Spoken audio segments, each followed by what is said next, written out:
morning there. You're watching QTV This Morning, and I am Jenna Wasonko. And it's good to be back here, joining my colleagues on the This Morning show. I missed it so much, and I'm glad to see all my colleagues. Ibrahim are looking good. Oh, is this a welcoming for me? Wow! Oh my God! Oh, I'm on TV. I mean, can you give me that picture again? Look at me. You look fly. Big boy. So this means I need to be sitting right beside you, because it's whenever I sit, that's why you're this good. No, you look this perfect. I mean, I knew that Jennifer is coming back. So you needed to do your thing.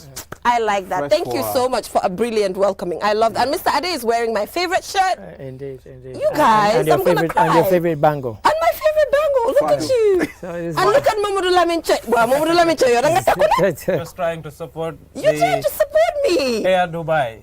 Oh my God. I love you guys. You know, that's why I miss this platform. I just love you guys. That's beautiful. Yes. It's good to be here. Yeah, it's good to be here. Welcome back. Thank you. And I hope you had a good time in Dubai. Yeah, I had a good time in Dubai because it was my first time going to Dubai. Whenever I go there, it's just on transit. Yeah. But luckily, where the airport is situated, you can always see the city. Yeah, but this time, it was just me being in Dubai and having a feel of the environment. And then, you know, while I was there at the COP28 reporting, I did face a lot of challenges. But it was like a new challenge for me. Okay. I went there, my mic stopped working. I had to buy a new mic. Oh, and then at some point, my mic got jammed because at some point, I didn't know that wireless mics needed to pass through security checks. So at the end, my final story, I couldn't do it because I didn't have a mic. So I was like, when I come back to Gambia, I'll get to do it. But it was an amazing experience because, you know, consistency is very important. I covered the COP26. It was really good. So the ministry felt like they should also, you know, have a team that is consistent with them, like they did with JATIAS, with by Ibrahim Cham. About your mic being jammed. Yeah, it was. They're kind of security obsessed in Dubai. They jammed my mic. You can't even make WhatsApp. Yeah, they jammed the mic. It couldn't work. My final story, I nearly cried. I couldn't do it there because I couldn't use it and I couldn't borrow because everybody was actually using their equipment. Trying to capitalize. Yeah, trying to. Moment. But it was a good experience. Nice. Maybe my editor can, you know, rate my stories and be like, okay, you need to improve on this.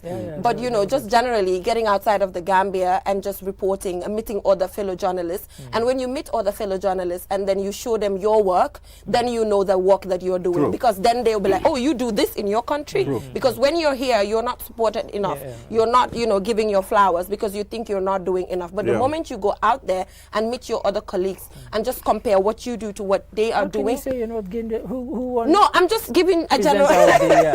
No, I'm just giving a general... She was giving No, it's not about flowers as in where you walk even. Okay. It's just about a general concern. People giving you props. Well, you know, I understand where Jennifer is going. I mean, you know, sometimes it's important for you to go out there and compare yourself to other people. You know, you understand? At least to know, to gauge the type of work that you're doing. Like, it's some sort of measure. I really understand. You know, but generally, I think the consistency is there. Covered COP26 and COP28 gave me an edge because I understand COP now. I know how things work. I know the pavilions, what to expect, what to do, what not to do. We had a pavilion for the first time. We had a pavilion for the first time. So that was really, really good. So, and, you know, I did that story where we had a pavilion. The Gambia Tourism Board was there displaying, you know, some artifacts and everything that has to do with Gambia. So I'm definitely looking forward to, you know, COP29, you know, because consistency is key. When I talk to my colleagues, they'll be like, you have to be consistent to really understand the negotiation terms and all of that. So I'm really, you know, up onto the next. Cool. Yeah, so let's recognize the decoration of our new studio. I mean, this is for the Christmas and the New Year's. We are preparing for New Year's.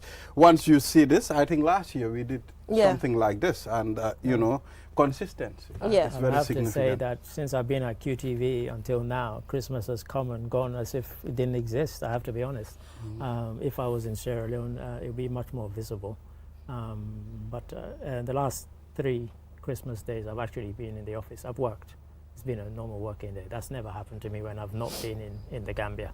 So, you know, well, it depends. You know, there are different countries and the way they celebrate their Christmas. I mean, so I think it's important you know, each country have their own way of doing it. Although there are other parts. It's a majority Muslim country, so it's not a surprise. There are parts in the Gambia whereby if you go to Brikama, you realize it's Christmas. You understand? And where Banjul, we have similar. a lot of Christians. And Banjul as well. Yes. So our award-winning journal is in the building. Congratulations, Mohamed Lamin Choi. Good Congratulations. Good morning, Mr. Balde. Good morning, Geneva.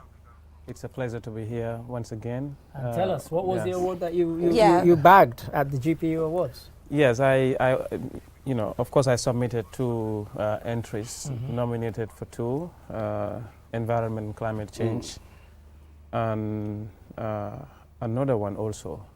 But the one that I won was mainly on environment and climate change. All right, we'll come back to that. Let's proceed with the African congratulations, Mohamed Lamin Choi. We really appreciate the amazing work that you do. And, you know, I was bigging you up when you went to the tour. You know, I just hope you relaxed, because at the time that you were coming, I was already going. So, but you look relaxed. Looking at you, you look... Trust me, we did not allow him to relax. You know, you did. That is why he's the reporter of the year. Excuse me, reporter of the year, Nila Imel. So we'll just take a look at the African proverb, Balde. Do you have it there? Except and until if they put it on no, don't say that. So we'll just take a look at the that's it in front of it. Do you want to read it out? The traveler needs the hospitality of the villagers. Mozambique.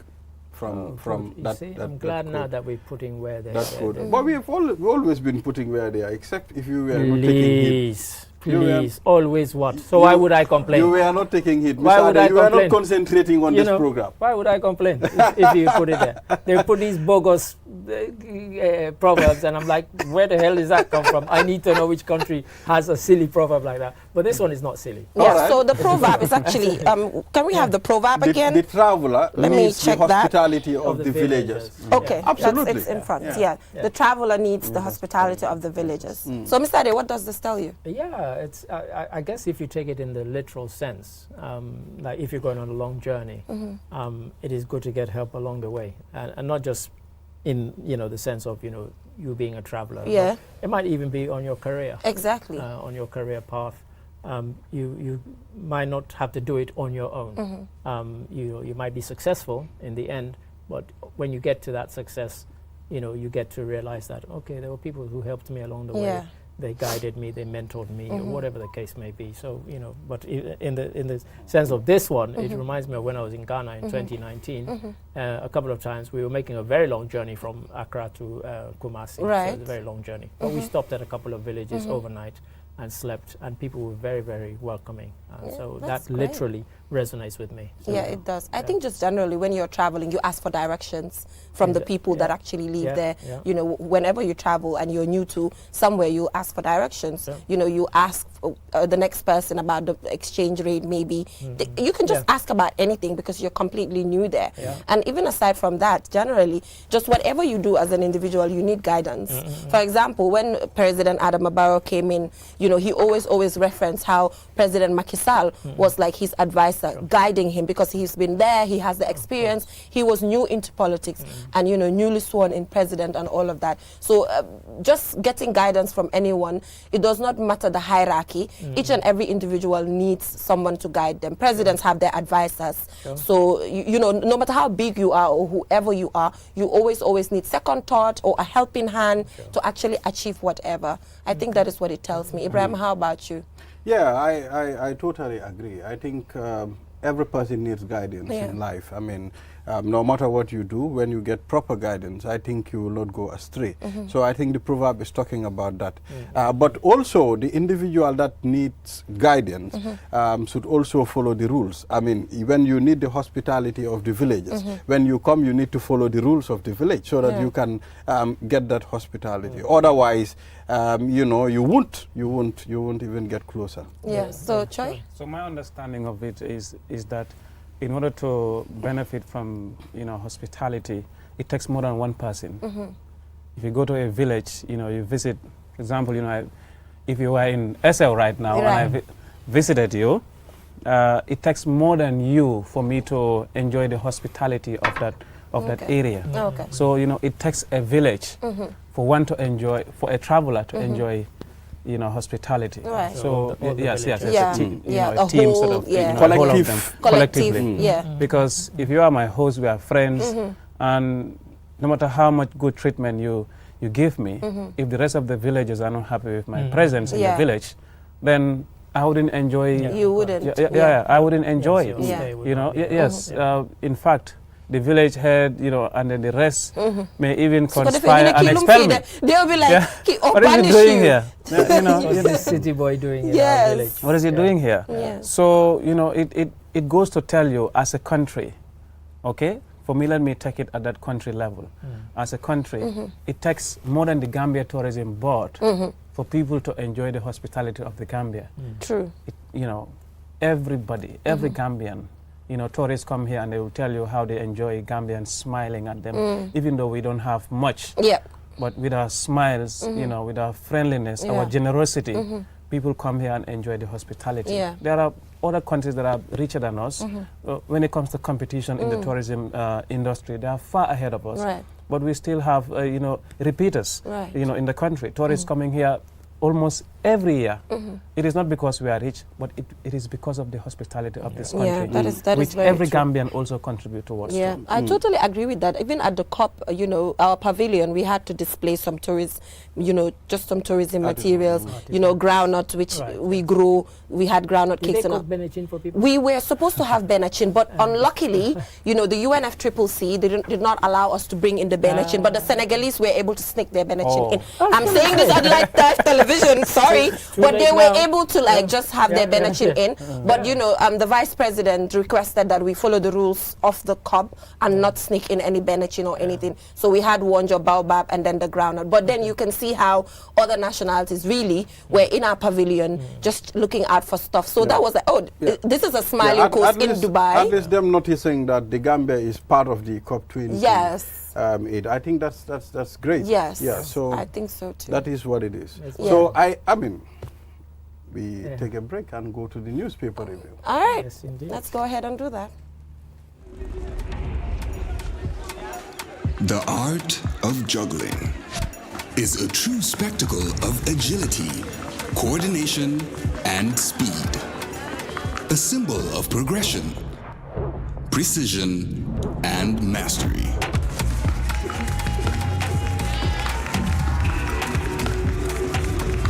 .5G speed is like having the juggler in your pocket. With lightning-fast download and upload speeds, you'll easily be able to juggle even the busiest workdays.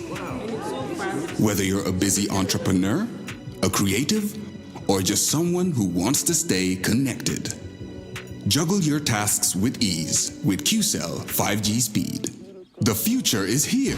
It's fast, reliable, and efficient. First brought to you by QCell. We innovate, others follow.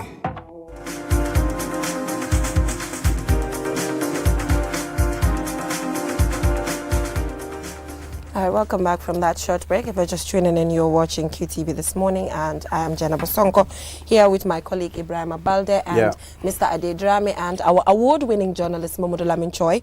So I think the main newspaper review really is the Journalism Awards for us, because we have a winner. But just to also recognize the other journalists working for QTV that have also been nominated. Babukar Sise was nominated for the Arts and Culture as well as Tourism category. We also had Mamadou Gajaga, who was nominated for the Sports category. So generally, just being nominated is a really good thing. I was going to say, I think we need to let the viewers know that when we say nominated, many people apply. Yes. And for you to end up in the top final three, it's a big thing. It's a big thing. It's a big It's deal. an achievement. So even if you don't win, actually it's a kind of victory. It's a kind of victory. And to further add on to that, normally, the judges will say sometimes if a category is not good enough, they will not even have nominees. So it simply means that your story is actually good enough for you to be part of the top three. If your story did not follow the rules and regulations of accuracy, timeliness, and everything, you will not be part of the three. There were 3 categories that they didn't select at all. because And one of the judges, exactly, a member of the judging panel came and explained the reason why. So just being part of the tree is like testing your work, what level are you on, and all of that. So to Babakar Sise and to Mamadou Gajaga, thank you so much for sending your nominations, and then good job, good job. And any other journalist yes, that submitted, yes, generally. And before we come to Troy, I know you said, I think we also, when we talk about this, sometimes, because they weren't allowed to give a speech. Right. But I think also we have to thank people like the camera people and so on, and the editors. I agree. Although I think Troy edited his own story. But because, other people are involved. Yeah. It's not just the person who submits. Yeah, and to add on to that, I think, journalists should even take on that as a habit. Because normally when the story wins, the editor had to change things, maybe tweak things. But they don't get a chance to They don't get a chance to thank their editors-in-chief. Because I saw this young girl, the Wojak page, everybody was congratulating everybody. And she was like, don't forget the editors, because they had to remove the mistakes. They had to change headlines and, limit the words and everything. Yeah. So thumbs up to the editors, like you mentioned. You guys do a good job. And then you don't get to have the flower. Well, not this editor. I meant the video editors. No, I'm talking about you. He doesn't want to take his flowers, but thank you. I'm talking about our video editors. I'm talking about the script editors. We have to give the script editors their flowers as well. You've done well. Yeah. But Troy, how do you feel? It takes a great deal for a story to come out and, come out good. Yeah. There are a lot of things, a lot of combination at the background. Yeah. So I think... But Mr. Ade will not agree. Yeah. But Troy, Jennifer's asking you, how do you feel? We should ask you, how do you feel winning for a second time? Yes. Actually, because it's not your first. How's the experience? Thank you very much. It is quite, an honor to win this award, because it is at that national level. Many journalists applied, as you've said. Okay, I submitted 2 entries, and I was nominated for both health and environment, climate change, reporting. So Mr. Ade has just mentioned something here which is quite important. And when I won this award, I had this feeling. The feeling is that my work has been recognized, and I'm, in the spotlight. Everybody, is congratulating me for job well done. But deep inside my heart and in my mind is, is the force behind me winning that award. Okay, I didn't go and film for myself. Yes, even though I wrote the script, but of course it had to pass through stages.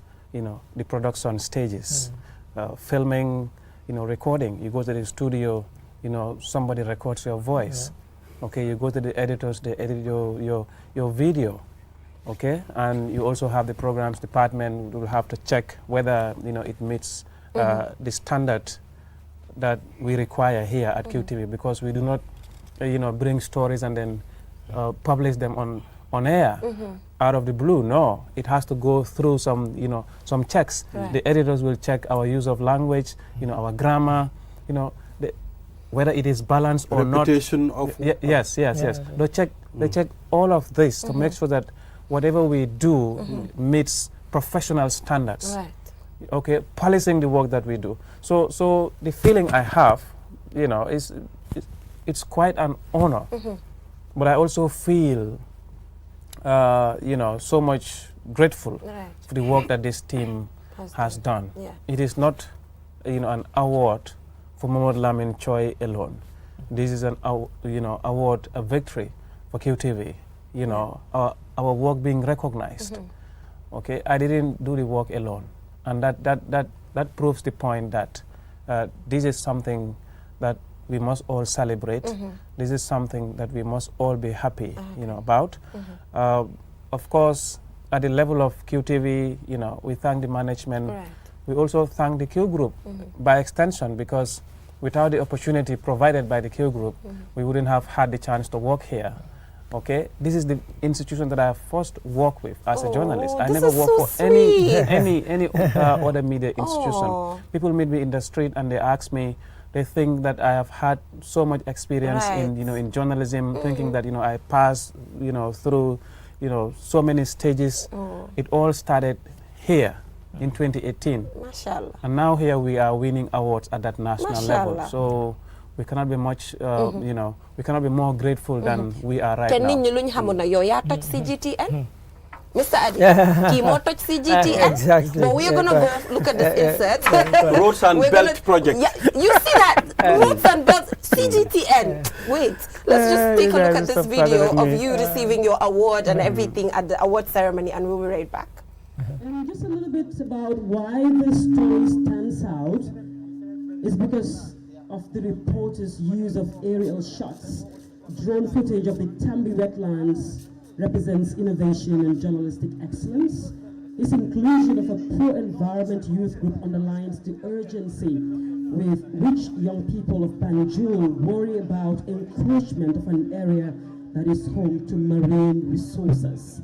In less than 4 minutes, the story details why the Tambi wetlands matters to the conservationists, and the reporter went further to make reference to the 1977 Banjul Declaration and Wildlife Conservation Act, and also solicits responses from officials of the Works and Ministry and DMA. And this is a good story according to the judges overall, with quality images and good narration. And ladies and gentlemen, I'll now hand over the mic to our guest here who will help us present this award to the winner for this category. Thank you very much, sir.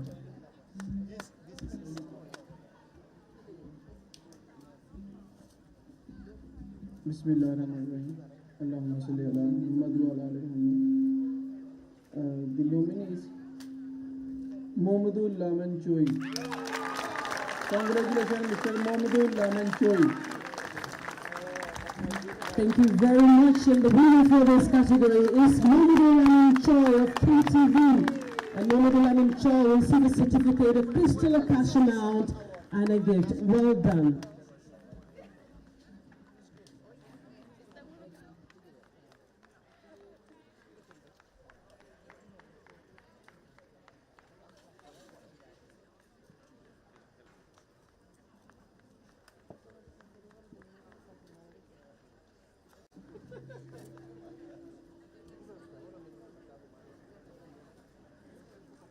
Congratulations, Mohammadul Laman Choi. Mohammadul Laman Choi there receiving his award. But Mohammadul Laman Choi was not in suspense, because the moment they were like Tambi wetlands, I was like, this award is for Mohammadul Laman Choi. Well, you know? I think I've watched that story. You know, that you presented on the wetlands. I mean, there was a time you've been so keen, you know, covering stories around that area. So tell us, I mean, Mr. Choi, how do you feel? I mean, just stepping on that stage to receive your award. I mean, it's really a great feeling. Yeah, it's a great feeling, even though it's not for the first time that we are receiving GPU awards. But just to tell you, you know, the story. Exactly. Also, you know, the judges also spelled out their justification for me winning that, you know, that award. Right. They reference the aerial shots that the drone footage, which of course I was not the one who filmed, even though it was my idea, because I wanted people to see the extent of encroachment on that area, and the best way to show it is to use drone footage, and the judges have highlighted how much innovation that is, you know, representing, you know, journalism excellence and innovation, which the judges have highlighted. And, you know, I went beyond, you know, talking to one side only. Of course, there were some, you know, campaigns by young people of Banjul, but you must not only hear from that side alone. In fact, you know, I went further to interview the National Disaster Management Agency, interviewing, you know, the Ministry of Environment, interviewing all the stakeholders involved. Not only that, I also went further to, you know, to do some research when I got to see, you know, the Banjul Declaration, Wildlife Conservation Act, and also another international instrument that protects that area. So these are the things that you bring together. The multiple sources really yes, stood multiple out. sources, you know, and the amount of research you do in order to present the facts to help people understand why this story matters and the urgency it needs for some solutions. Yeah, so aside from that, you were also nominated for another category, the medical and health. You know, what was that story about? The story was about the shortage of drugs in our hospitals. Right. Of course, people kept speculating, talking about their experience, that they go to hospitals and they don't have drugs. Right. You go, they give you a paracetamol only. Okay? So it was important for us to go and find out whether that is happening, whether that is the case or not. So, I went to the hospitals. I went to one hospital, of course, the Carnifing General Hospital, Right. as a case study. Of course, we couldn't visit all the major hospitals, but that one was randomly selected. And what we found out was what people, represents the experience of many people in this country. Okay? The experience of many people in this country. So I did not stop there. I spoke to the CEO of that hospital. I went to their pharmacy also to find out how the situation is like. I also went beyond that by seeking response from the Ministry of Health. The minister himself spoke in that story. I had so much hope Sources. that I had so much sources, and I had so much hope. I had more hope in this, in the medical. in this story Oh, nice. than even, the environment category. Yeah. When I won the environment climate change category, I had this feeling that I'm going to win 2 awards. Oh! But it's not bad. Yeah. It's a good experience. Yes. And hopefully, all of us must be encouraged. It's not that we don't have stories that can win us awards. Sometimes it is the fact that we are not applying. And when we apply, next time maybe I got scared to apply first, Mr. Adi. Hold us. Mr. Adi. Mr. Adi, I got scared. Included. Okay, I got scared to apply. Sometimes it's something I'm working on. I've been nominated twice for the GPU award, and I never won. So I was like, you have to keep trying. okay, this is not meant for me. I mean, and I have to I'm not doing this. I have to say this on air because I felt quite embarrassed when MS Barr came to me afterwards and said, why did so few of your journalists apply? Yeah. What could I tell him? I said, I've tried. You can't, you can take a horse to water, but you can't force it to drink. True. And I said, I'm on their case, and I tell them apply, but people don't. And what can I do? I can't apply on their behalf. Exactly. They have to feel that, Yeah. yes. And for those who don't, applied, but everybody should. this is it. Yeah, definitely. And he got shortlisted. He got shortlisted. And for those who might think, if they come to me, I can tell them, look, I can give them ideas of some of what I think are their best stories. Exactly. So, if you don't have, so don't be. So well, I think she just have to keep that consistency of applying. Yeah, you have to be consistent. You have to be consistent. But I think we have to make one thing very, very clear also. The chap who presented the award to Mr. Choi there was an announcement made that the university in Pakistan is offering scholarships to everybody who applied, not just winners. Nice. So everybody, all the nominees are being offered scholarships to go and study in Pakistan. Oh, nice. So you're going to Pakistan now? You may be going to Pakistan. I think Beijing probably. Beijing. I don't want you to go to Pakistan. I want you to go to Beijing. But generally, before we go for a break, just to wrap this up quickly, what next for Mamadou Lamin Choi? In your journalism career, where do you hope to see yourself? In what area do you want to focus on? Not as in reporting, but just transitioning. Yeah, thank you very much. We look forward to building our capacity more. Okay, capacity building. Next year, 2024, we want to further our studies, and hopefully that will prepare us more in order to, to continue the work that we are doing, and that is exactly, the plan is for next year. And yeah, this is a profession that we will work for some time. Yeah. But we will also transition to other, to other areas at some point.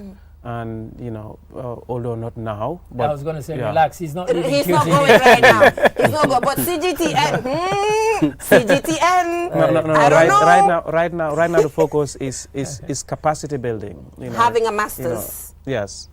Doing my master's degree program. And just more experience. But also, more experience. In the field, yeah. To bring stories. Next year we should expect, more stories that will really impact the lives and livelihood of this country, because our job as journalists is not to criticize government. Our job as journalists is we are development actors. Okay, because when I did the story on Tanvi wetland, I did it out of good reason, well-intentioned, in order to ensure that that place, is protected. At some point, the minister went to Parliament, and a question was asked. That shows the impact of the story. Yes. and she also, revealed government's measures to stop the construction that we are going there. So absolutely, we hope to build our capacity more, to have more experience, and also continue the work that we are doing here. Yeah, thank you so much, Mamadou Lamin Choi, and congratulations once again. Thank you very much. I think you and Madam should go for a dinner, go for a dinner with the baby, like celebrate the award. Better do a dinner. You should. Because there was also a cash prize. Exactly. Use the cash prize. Go to a spa. Spoil yourself. Thank you. I hope why is she avoiding? Why is he avoiding this question? You need to take Madam to dinner. Well, Choi, don't allow Jenna to put you on the spot. So we have to go for a short break now. So the Point newspaper is celebrating its 30. He was there. Oh, celebrated. Okay, I wasn't here. Celebrated its 32nd anniversary. So on this day in 1991, the Point newspaper was created. So we'll be joined by Baba Haidara to actually delve more into this. Welcome to Samsung, your one-stop for electronic excellence. We redefine quality with unmatched durability. Experience innovation with our smart TVs, including Neo QLED 8K, 4K and 4K UHD TVs, refrigerators and washing machines featuring diamond drums for soft, clean clothes. But that's not all. Transform your environment with Samsung split and floor standing air conditioners. Cook effortlessly with our 4-burner gas cooker. Stay connected with our wide range of smartphones. With every purchase, you enjoy a complimentary gift from us. Visit our showroom at QCell, Kairaba Avenue or Bursubi Turntable. You can call us on 3333217. Elevate your lifestyle with Samsung.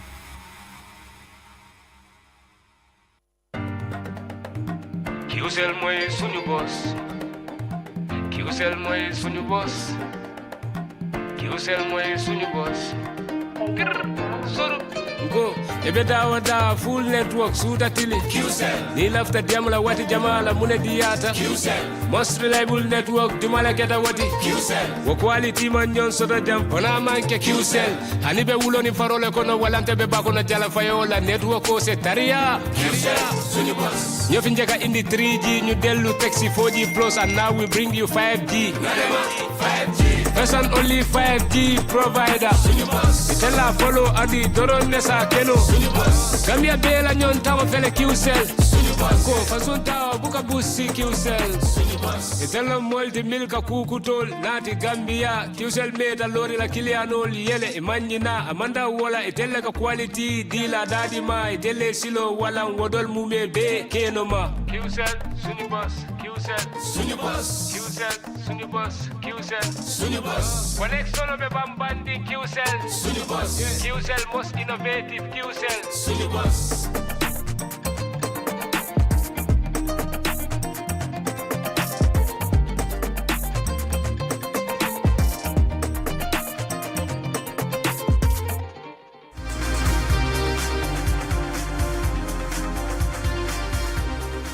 Welcome back from that short break. If you're just tuning in, you're watching QTV this morning. And Ibrahim, like I said, the Point newspaper celebrated its 32nd anniversary, and we're joined by Baba Haidara. So like I said, in 1991, were you born yet in 1991? 91, I was like 8, 9 years old. Really? I wasn't born in 1991. So I was born by I wasn't born yet. So, but, the Point newspaper existed by then, serving as a voice for the Gambians. That is how eventually we lost Uncle Dada Haidara for standing up for, the voices of the voiceless. And then till today, Point newspaper is here creating employment for young people, mentoring young people, and giving them an opportunity to also replicate, the amazing work that Uncle Dada Haidara did while he was alive. And then it's important that we have a son who's also, part of individuals running the affairs of the Point newspaper and just continuing that particular, success. But thank you so much for joining us on the program. Thanks for having me. Baba is the co-publisher and the managing director of the Point newspaper. Yes. Thanks for the kind words. Yeah. Yeah. And yeah, we celebrated the 32nd anniversary of the Point newspaper, Right. which is a big milestone. I'll talk about the Point newspaper a little.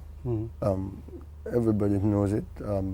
We started 16 December 1991, but Foroya was the first newspaper. Foroya started newspaper first before the Point. It's only that Point started this new format. Yes, it stood out. Exactly, this new format, because Foroya they were using the A4 format. A4 size. Of their A4 size, but it's a format in newspaper jargon.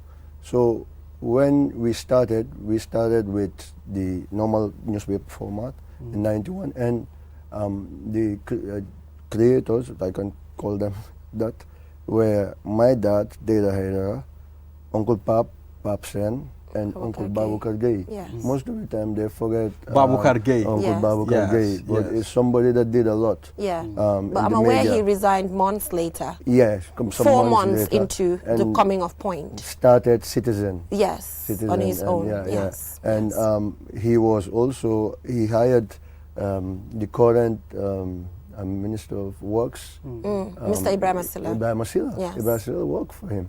So the three of them started the Point, and it started really low-key, sort of more family, kind of company, family-like, And some months later, Uncle Babukar resigned, and my dad and Uncle Pap continued, and that is the point. The point that you see today is because of them. They are relentless. True. Yes, Baba, what leads to the continuation? I mean, the Point newspaper management would have relaxed when they assassinated Deda Haidara. That's your dad. But even though that happened, but still there was consistency, and it's like there was more energy in publishing until we got to the 32nd anniversary. First, glory be to Allah, because He is the one who makes anything possible, and it's because of Him.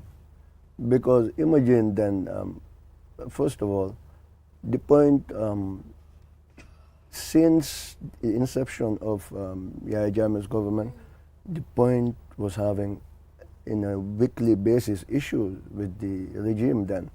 The amount of journalists from the Point have been arrested then, I can't even give you a number, because of, sometimes they just come and harass people. Imagine you come to work at QTV, and all of a sudden a big van is outside, waiting. And they'll be like targeting Balde, and and every time they find ways of really trying to hurt the company. But like I said, Allah, and who could have thought that even Point will still be here and Jammeh gone? Yeah, Who? But what's the personal motivation there as an individual? You're just a son. You saw your dad doing this. The motivation to do this part when your dad was, controlling the affairs at the time that you were motivated. Oh, my dad is doing this. He's a freedom fighter. I want to be him. Or did the passion come when he died? How did this build up? Yeah, the passion came afterwards, because newspaper thing, running a newspaper was never my desire. I had other plans. What happened is I had to disrupt everything that I was doing. Then I was in England. I had to disrupt everything and come back, because I sort of felt that it was my duty to come and continue whatever he started and where he wanted to take the company. And to be honest, it's not easy, I had a life, a son and everything. I had to leave everything behind and just to be here. And I know since the first day I came back that I had a mission. And that is to do whatever it takes to take this company where it belongs. And that is in the elite. So how do you feel now about it, looking back at everything, abandoning that life that you wanted to build for yourself and now taking over this and, looking at it now as something you contributed? I'm loving it. And I always wanted to come back at a certain point. But to be honest, the company more pushed me to come. And since then, I'm not regretting anything. And I'm loving it day by day and learning. I learn a lot. I'm someone that only talking to people that are more experienced, and at the same time, I read a lot, go through things again and again. And we have archives in our office, the old papers and all that. And, you know, they were good. They were really good. Because imagine where you have Uncle D.A. Jawo as an editor. Right. Barry J. Sedi, the former vice president's husband, was also working for the Point newspaper. These ones used to edit the stories. So imagine the type of quality stories then you I agree get. with that. So I always enjoy time to time going through them. And the old stories. It's amazing how they prepare the stories, how they format the energy and everything. We were not only there on Friday to witness the celebration, right? But we are also there to witness the launching of the Point app. Oh, the nice. Point newspaper app. You know, now they are digital. That's the app on the screen. Nice. Now you can access all their stories on the app. Yes, Baba. Yeah. What happened is since I got back, I was like asking myself, you know what? It's been the Point print format for almost how many years now? And innovation, things are moving, and the digitalization of the news. Also, us journalists. Right. No, I'm not a journalist. Sorry. But you are now. Us you like managing media houses. So we should be like more innovative, thinking of other ways of disseminating the news, and at the same time make it more attractive to young people, for example. And a year or 2 years ago, I said to myself, you know what, why not an app? Exactly. You know, something that, because nowadays is phones. We are all on our phones. We are so busy with our phones, we don't have time to go and buy the paper or even look at the paper sometimes. You have it in front of you, but you're so busy with your phone that you don't even look at what's the content. So I said to myself, you know what, let's go for an app. And I didn't want any app. Because there are a lot of apps in town, but the quality. We needed something like the likes of BBC, the likes of Sky. Something. You know, so if you look at it, we did a lot of work. Me and the technician, thanks to him. Barrow, you met him. Yeah. He's a genius with his partners in Canada. Nice. They manufactured so good, developed it, and yeah, that's the result you see but now. my question now is, how is the app going to be handled side by side the newspapers? Because then, are you going to publish the newspapers, like send the newspapers out there, push them to the public, and then later you update the app just to make sure the newspaper doesn't die? So how are you going to ensure that balance? Of course, before of all that, the thing is the timings. The newspaper always will come first. Okay. And just like the website, it is always published some hours afterwards, but the same day. But with the app, we're starting new things, like podcast. Yeah, we're creating a new podcast group. It's not going to be a competition with you guys, but it should be a competition. No, because the format will be a bit different. Yeah, but it should be. What will happen is we will be more concentrating on our news, the news that we will be publishing, like and at the same time have people that are somehow linked to those news that we analyze will be publishing, to analyze it, go through it, or even being interviewed about the news. I love that. Yeah, and at the same time, not only that, but we thinking of different things to add in this app.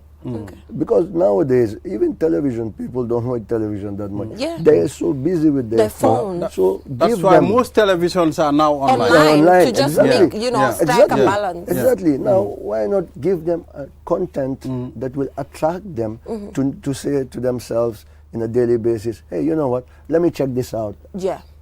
On the app. And that's how it's going to continue, bringing new product in, trying to always innovate, change things, making more attractive, you know, to make people to be wanting to look at the app on a daily basis. Point newspaper is 32 years. We are all in the media industry. We know how difficult it is to even get advertisements. It is really, really, really, really, really challenging. Let me stress that. You know, even for television that is visual, it's hard to get your advertisements in place. And then, like you mentioned, people don't read newspapers to that extent anymore. They want it, you know, they use their phones more. So how is the point newspaper surviving, you know, considering with very limited amount of advertisements and all of that? Again, glory be to God. Glory be to God, Allah, right? Allah. Because you know what, imagine Jammeh's era, he was like restricting most of these government agencies to advertise with us. And to be honest, they are the #1 advertisers to newspapers.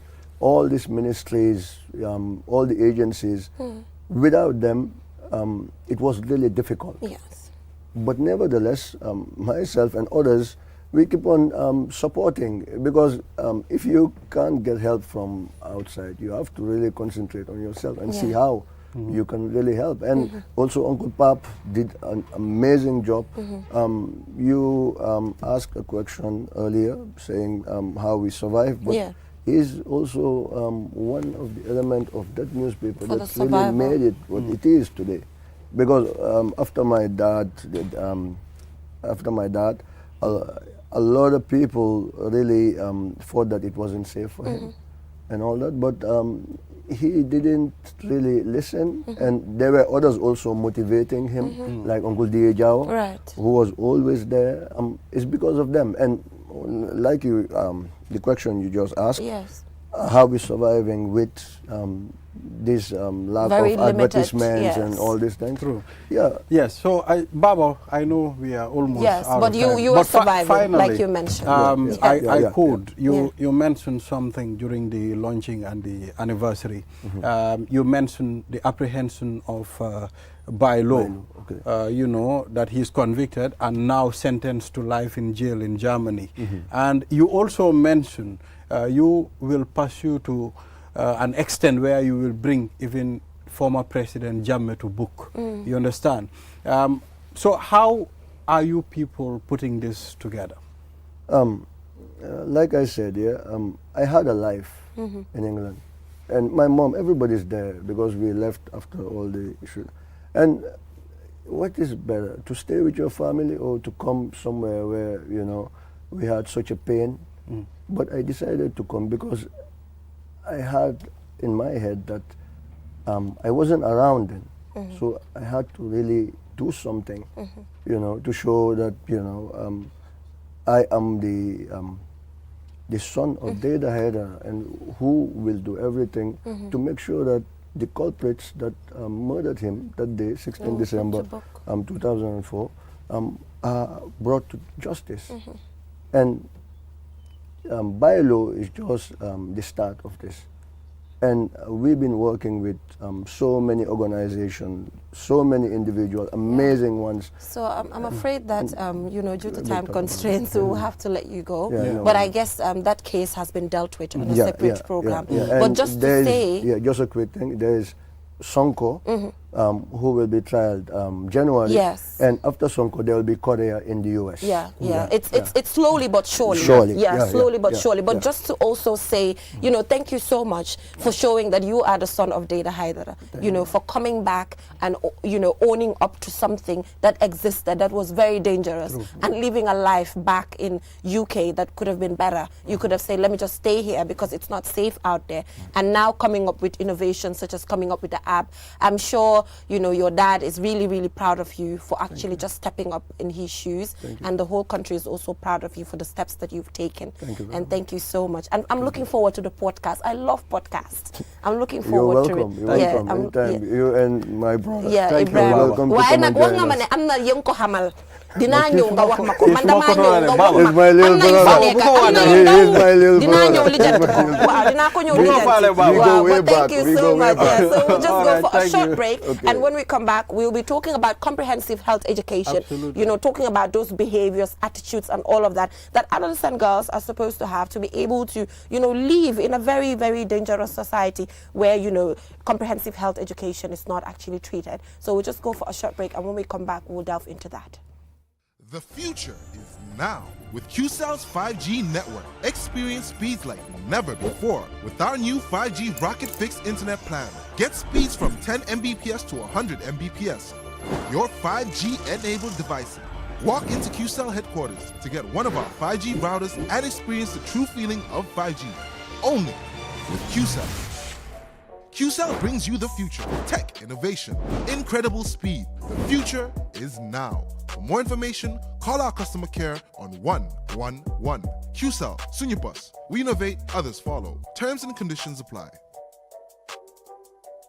QCell brings you the future with our ultimate bundles. Enjoy the best voice and data bundle plans in one package. Get unlimited data packages with flexible validity and enjoy what true internet feels like. Get 30 minutes of on-net and off-net calls with 5 gigabytes of data for just $350. Or get bigger bundle packages from 10 gigabytes to 20 gigabytes with over 100 on-net and off-net voice calls and enjoy the fastest internet speed in the Gambia. You can also buy 1-day, 3-day or even 7-day packages and enjoy unlimited data bundles with uncapped speeds. Just dial *343# today and experience the limitless capabilities of the QCell network. *343# should be your favorite code to dial now. For more information, call our customer care on 111. QCell. We innovate, others follow. Step into the Espas Motors showroom for your luxurious name brand vehicle. Located along the Bertil Harding Highway, Espas Motors is the Gambia's authorized dealer for Chery, Kia, Ford, and now we bring you the new Peugeot model 3008 SUV.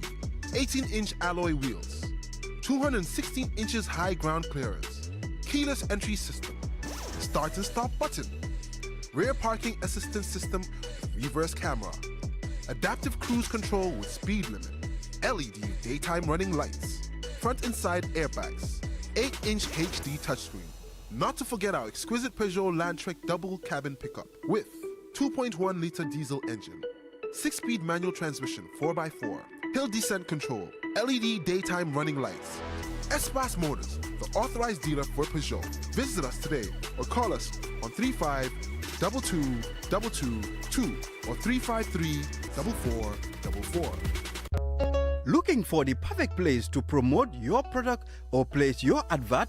Look no further than QTV. We are the premier destination for businesses looking to connect with Gambian audiences and beyond. At QTV, we offer a variety of advertising solutions to suit your needs and budget with our diverse range.